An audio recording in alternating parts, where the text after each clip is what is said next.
Within the next few minutes, I'm going to show you the best proven ad strategy that's been able to get all sorts of online businesses to be able to scale to 100K per month without having to change their offer, the type of person that they're serving, or even the type of customer. And the funny thing is that every offer that sells extremely well uses this exact framework, but they don't talk about it. After seeing the ins and outs of over 500 plus online businesses, from the ones that scale and the ones that don't, I can tell you that this is one of the best things you can ever do for your business. Now you might be wondering, like, why should I even listen to you? Well, not only have I been in marketing for the last 8 years, but I've personally written, reviewed, and launched over 750 to 1,000 pieces of ad copy and ad campaigns for all sorts of online businesses. I've also worked with and still do with some of the world's best online coaches and consultants, including people like Brian Moncada, Cole Gordon, Patrick Bet-David with Valuetainment,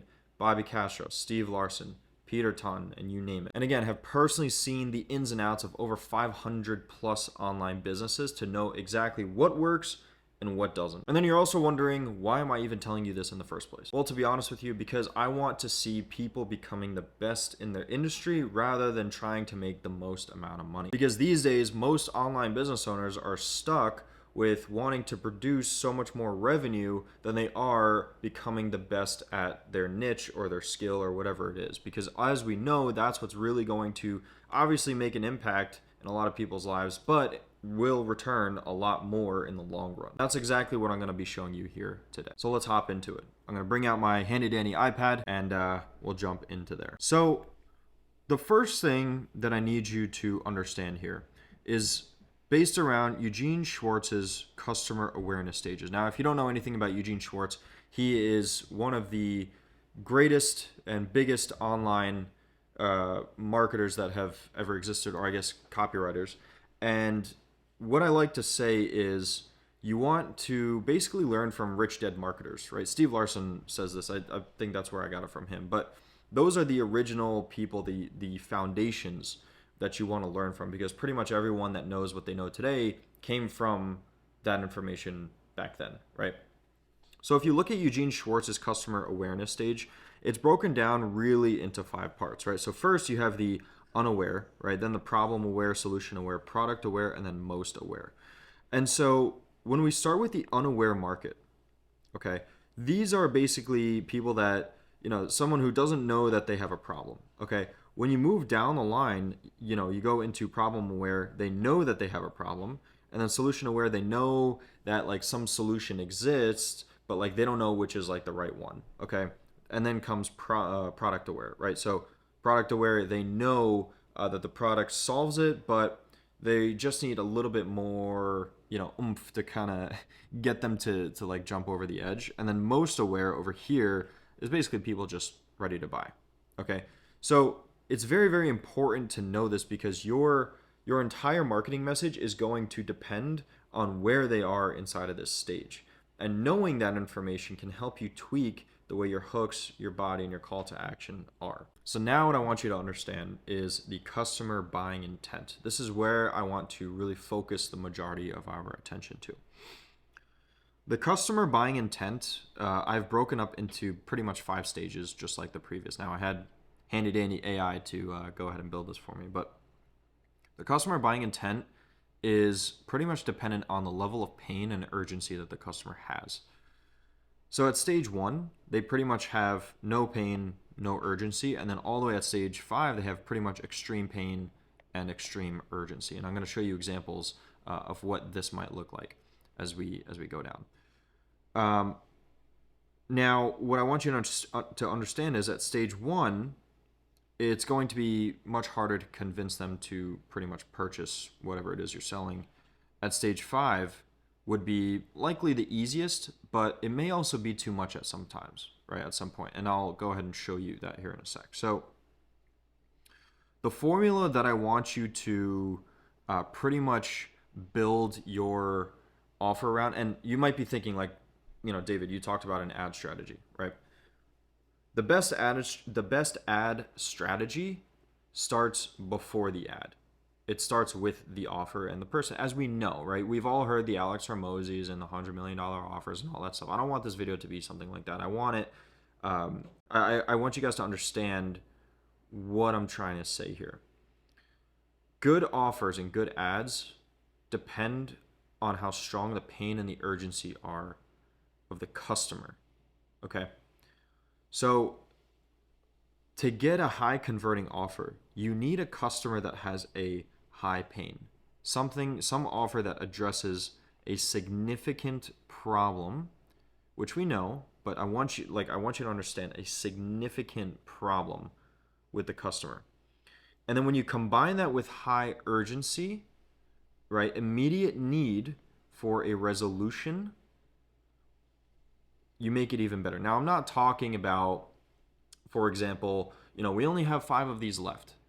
There's no immediate need for the solution. That's more self-focused. You're supposed to focus on the customer. Okay? Oh, we only have 5 days left. Right? That 5 days left doesn't really serve the customer in any way. It's more so there for you to create urgency. And that's why it doesn't really work on something like cold traffic. Okay? So once you have those two, and then you subtract out, now this is key, you subtract out the commonality and easy solutions, right? So you call out like ineffective or generic alternatives. And then you get the irresistible offer, right? You present a compelling, exclusive solution. Think of, now business relies on basic principles, okay? Supply and demand. Now, if there's a lot of supply for whatever it is you're offering, the demand is going to be very low. Now, flip that. If there's a very high demand, right, for whatever it is you're offering, but there's a very low supply, it's going to be way easier to sell that, right? It's going to sell like hotcakes because there's really only a few places that they can pretty much get it from, right? So what I want to do is I want to show you some examples. Now, these are pretty much examples of offers that we've ran in the past, and I want to give you a different insight. So let's talk about let's do like a health and wellness offer for something like joint pain. Okay. Now remember the stages, right? 1 being the least, and then number 5 being the most urgent. So if you look at something like joint pain, a young, healthy individual, the offer is you're pretty much helping to relieve joint pain, right? Or mitigate whatever it may be. If you look at stage 1, right, a young, healthy individual who exercises regularly and has no signs of joint pain. Why would they purchase from you? We all know that this is pretty obvious that they're not going to make that purchase, right? Now, if you move down the line, right, someone in their 30s who feels occasional stiffness after workouts but wants to prevent future issues. Okay, we're kind of getting somewhere, right? There's a bit of thought that they have, but it's not like enough to really push them over the edge, if that makes sense. Now we have a middle-aged person with mild joint discomfort after daily exercise and activities, right? Researching supplements or mobility. So if we go all the way back to over here, they're more so like problem aware / potential solution aware. They're like looking for supplements, looking for a little bit of solution. So your marketing message right here is going to be different than the one over here, right? And then you start to get to number 4, right? Chronic joint pain, discomfort in the daily life, actively seeking physical therapy or inflammatory solutions. So if you go back to the customer awareness stage, they're over here, right? Likely in this section. So your message is going to be very different. Over here, the buying intent has moved up. So they're more likely to purchase a product from you. Okay?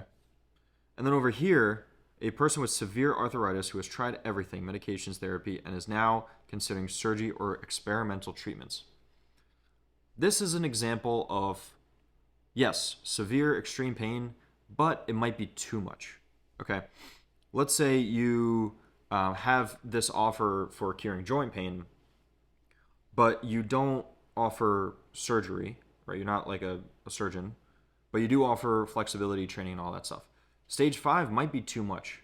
So you'd be speaking to the people at stage 4, right? That's how you would tweak your marketing message. That's where the customer would be in so much pain that they're ready to jump over the edge for you, right? Let's take a look at another example right here. Let's move this up. Okay. So uncovering $15,000 in expenses versus saving $15,000 in expenses. Okay. So at stage one, remember the lowest level of urgency would be a small business owner who believes their expenses are under control and sees no need to investigate further. This is kind of like prevention, which we'll start to kind of get here in a sec. But it's like, oh, prevent future things. It's like the pain hasn't even happened. Why am I even going to invest in this? It's kind of like throwing money away because there's no urgency, right? But then stage two is the business owner starting to consider financial audits for long-term savings and efficiency, but sees no urgency, right? They don't see that it's a very big problem for their business. It's not like the main thing, but they're starting to kind of like plan ahead. Okay. Stage number three is that the company is noticing profits are declining and researching tools for consultants to optimize their expenses. So they're starting to notice, okay? If you come back all the way over here, is they're kind of like, solution exists in this area, right? So your marketing message would be, again, severely different than if it was over here, right? And it's kind of sitting around this area, like they have moderate pain. They're kind of like noticing things, but it's not that urgent. You know what I mean? It's not enough to really push them over the edge. And then you get into the business owner with tight margins, realizing that they need to cut costs immediately to avoid a financial trouble. So if we go back, right, they're definitely problem aware, and now they're starting to look for different solutions, okay? And their stage, definitely stage 4, right here. So we have the high pain, high urgency, right? Now you need to have a better solution in order to have an irresistible offer for something that converts really well on ads, okay? And then stage 5 is a company is in financial crisis. Now, again, this might be too much over the edge. Stage 5 might be super critical like this one, right? Desperate to uncover hidden expenses or save 15K to avoid layoffs or bankruptcy, right? And then we could do one more example over here, right? Heart disease, prevention, okay? So again, stage 1, healthy person in their 20s who eats well and exercises, believing heart disease isn't a concern for them. They're not going to buy this, okay? Stage 2 is a person with a family history of heart disease who's starting to take preventative steps like adjusting their diet. Okay, maybe, but it probably won't get you to 100K per month, right? Stage 3 is someone in their 40s with slightly elevated cholesterol or blood pressure exploring heart-healthy supplements or fitness programs. Okay, they're starting to consider, right? They're starting to kind of start searching all this stuff and like thinking that this might be the solution, right? And then you have a person with high cholesterol, hypertension activity, seeking medication or lifestyle changes after a doctor's warning. Now they're starting to do a lot of research. And then you have stage 5, a patient recovering from a mild heart attack, urgently following a strict regimen to prevent further complications. This is enough to push them over the edge. Okay. Now, if you look at something like cardiologist, they're pretty difficult to get a hold of. Okay. Pretty difficult to get a hold of. So the supply is low. Right now, we're talking private practice. So the supply is low, but the demand is pretty high. And I know this because I've tested it, right? I have a cardiologist client that gets hundreds of applications every single month, but they have to disqualify a lot of them because of certain situations, but because she's marketing to people in this area, right? She's also, testing some into the prevention side, right? But, we're just testing different stages over here, right? But it pretty much varies, and she's doing really well because she's working after the urgency and the pain that these people are feeling, and the marketing message works, right? So let's talk about some key takeaways, okay?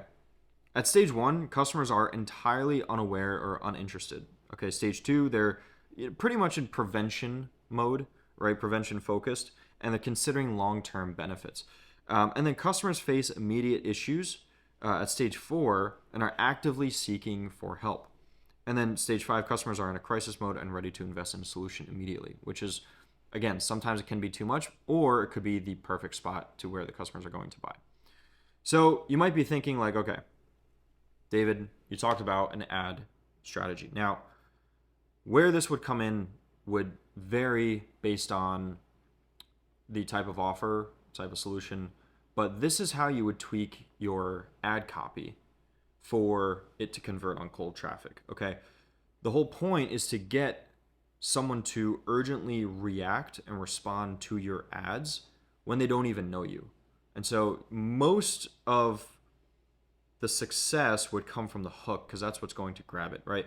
They say, I think this was Eugene Schwartz or David Ogilvy. I forgot exactly who it was, but they say 80% of your marketing dollar, so 80 cents, are spent on the headline, which means that's how important that headline is. So when you target the right person with the right awareness and the right sophistication stage, with the right pain and urgency, kind of like what we discussed over here, it's going to be way easier to get these to convert on something like cold traffic than having like not that immediate of a problem. You know, I work with a lot of coaches and consultants, and a lot of their headlines are something like, we'll help you get 3 to 5 clients, you know, in the next, 30 days or something like that. And while it can work, it's not really scalable for the long term. Everyone and their mom has an offer like that. There's no urgency, there's no pain there, right? So now, your next question is probably going to be, how do we write ads like this? Well, hate to break it to you, but there's going to be future videos for that. So if you found this to be extremely helpful, go ahead, let me know in the comments below, and share it to someone that you think would definitely need a bit of help when it comes to building their marketing message. So without further ado, I'll catch you in the next video.